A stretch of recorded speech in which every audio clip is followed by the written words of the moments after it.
Real estate பண்றேன், அதுல வந்து லாபத்தை வந்து தரேன்னு சொல்லிட்டு என்கிட்ட வந்து 22 லட்சம் வாங்கிக்கான். ஏன் நான் அங்க கொலை செஞ்சது மாதிரி உங்களையும் கொலை செஞ்சு விடு வச்சு விடு அப்படின்னு சொல்லிட்டு எங்களை ரொம்ப பயமுறுத்திக்கிட்டு இருக்கான். என் நகையை அடகு வச்சுதான் 22 லட்சம் வந்திருக்கீங்க. நீங்க இதுல பணம் போடுங்க, உங்களுக்கு லாபம் இருக்கும்போது எங்களுக்கு பிரிச்சு தர மாதிரி உங்களுக்கு பிரிச்சு தராங்கன்னு சொன்னாங்க. ஆனா நாங்க பணம் போட்டு கரெக்டா 2 மாசம் கூட எங்களுக்கு வரல. ஆனா நான் எங்க பொண்ணு நகை அடவு வச்சு போட்டோம். இப்ப எங்க பொண்ணு வாழ்க்கை இங்க நடத்தல நிற்குது. நாங்க கஷ்டப்பட்டு கருமாப்பட்டு தான் நாங்க பொம்பளையால தான் வேலை பார்த்து அதில் பணம் போடுறோம். ஆனா இவர் எல்லாமே அவர் கிடைக்கும், உங்களுக்கு நம்பிக்கையா போடுங்கன்னு சொல்லி தான் அங்க கூட்டு வந்தாங்க. ஆனா நாங்க போட்ட அமௌண்ட் 3,50,000 சார். ஆனால் எங்களுக்கு 10 பைசா கூட வரல. எங்கள் முதல் கொடுக்கணும் அதை கூட கொடுக்கல. நாங்கள் ரொம்ப கஷ்டப்படுறோம் சார். எங்களுக்கு எல்லாமே இவங்க வந்து மோசடி பண்ணுவாங்கன்னு எங்களுக்கு தெரியாது. ஆனால் இங்கே வந்து பார்த்தா இங்கே ஏகப்பட்ட பேர் மோசடி பண்ணியிருக்காங்க. ஒரு வயசான பாட்டி அவங்கெல்லாம் வந்து மோசடி பண்ணியிருக்காங்க. ஆனால் தயவு செஞ்சு இவ்வளோ பணம் மோசடி பண்ணாலும் நாங்கள் தெரியாது. நாங்கள் மட்டும் தான் போட்டிருக்கோம்னு நாங்கள் நினச்சோம். ஆனால் இங்கே ஏகப்பட்ட பேர் வந்திருக்காங்க. தயவு செஞ்சு அரசாங்கம் எங்களுக்கு நல்ல முடிவாக எங்களுக்கு எடுத்து கொடுத்து தயவு செஞ்சு எங்கள் பணத்தை மீட்டு தர மாதிரி எங்களுக்கு கேட்டுக்கிறோம். ரொம்ப கஷ்டப்படுறோம் சார். நாங்களாம் கஷ்டப்படுற நடுத்தர குடும்பம் தான். ஐடின்னு ஒன்று ஐபிஎம் கொஞ்சம் க்ளோஸ் பண்ணுங்க சார். அவர் பணம் இல்லைன்ற அவங்க பேர்ல பணமும் சொத்து நிறைய இருக்காங்க. அவங்க நாங்கள் நிறைய ஏகப்படத்தில் இடம் வாங்கி போடுவாங்க.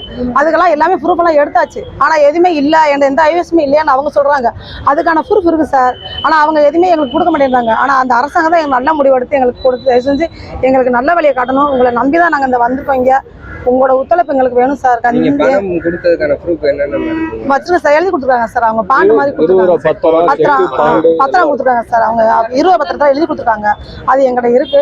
அது வந்து எதுவுமே செய்ய முடியாதுன்னு இவங்க சொல்றாங்க சார். அதுதான் எங்களுக்கு அத்தாச்சு. வேற எதுவுமே எங்களுக்கு எஸ்டேட் பண்றாங்க. நாங்க போடுறோம் பாதி உங்களுக்கு வரும்போது லாபத்தை தர்றோம் தான் சார்.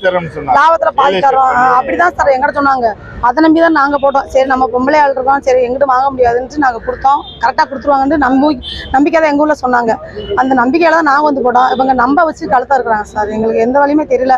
நாங்க இவ்வளவு தூரம் நம்பி வந்திருக்கோம். இந்த அரசாங்கம் எங்களுக்கு நல்ல முடிவு எடுத்து கொடுக்கணும். இது ரியல் எஸ்டேட் பண்றேன், அதுல வந்து லாபத்தை வந்து தரேன்னு சொல்லிட்டு என்கிட்ட வந்து 22 லட்சம் வாங்கிக்கான்.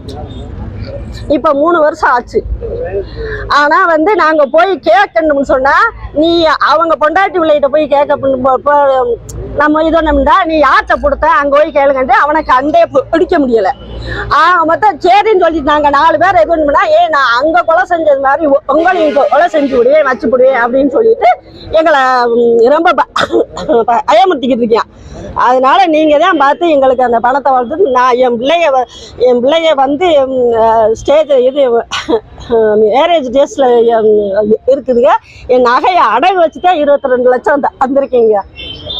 அதை என்னடாச்சும் எனக்கு எங்க வார்த்தை எனக்கு வாங்கி கொடுத்து எனக்கு இது பண்றதுக்கு முயற்சி செய்யுங்க. பேர் வந்து குருநாதன். நான் கல்லணையில இருக்கேன்.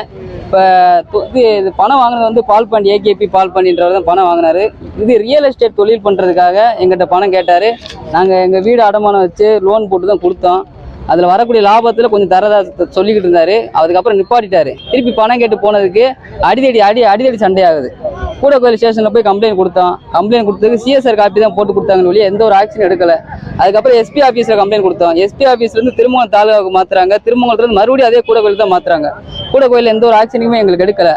மறுபடியும் எல்லாரும் சேர்ந்து எஸ்பி ஆஃபீஸில் ஒரு 80 பேர் ஒரு கம்ப்ளைண்ட் கொடுத்தோம். அந்த கம்ப்ளைண்ட் இதுதான் கம்ப்ளைண்ட் கொடுத்தோம். அதுமே என்ன சொல்றாங்க, ஐபி ஃபைல் பண்ணியிருக்காங்க, அதனால எங்களால் எது உங்க பணத்தை ரெக்கவர் பண்ணி தர முடியாது அப்படின்னு சொல்லிட்டாங்க. அவங்களோட ஐபியை தயவு செய்து கேன்சல் பண்ணி ஆகணும். காரணம் என்ன கேட்டீங்கன்னா, சொத்து வந்து அவங்க பேர்லயும் அவங்க குடும்பத்தார்கள் பேர்லயும் சொத்து ஏகப்பட்ட சொத்து இருக்கு. அதுக்கான டாக்குமெண்ட் எங்கிட்ட இருக்கு. கவர்மெண்ட் வந்து எங்களுக்கு இது ஐபியை கேன்சல் பண்ணி எங்க பணத்தை ரெக்கவர் பண்ணி தரும்படி மிக தாழ்மையோட கேட்டுக்கிறோம். எங்களுக்கு உதவி பண்ணி கொடுத்துருங்க.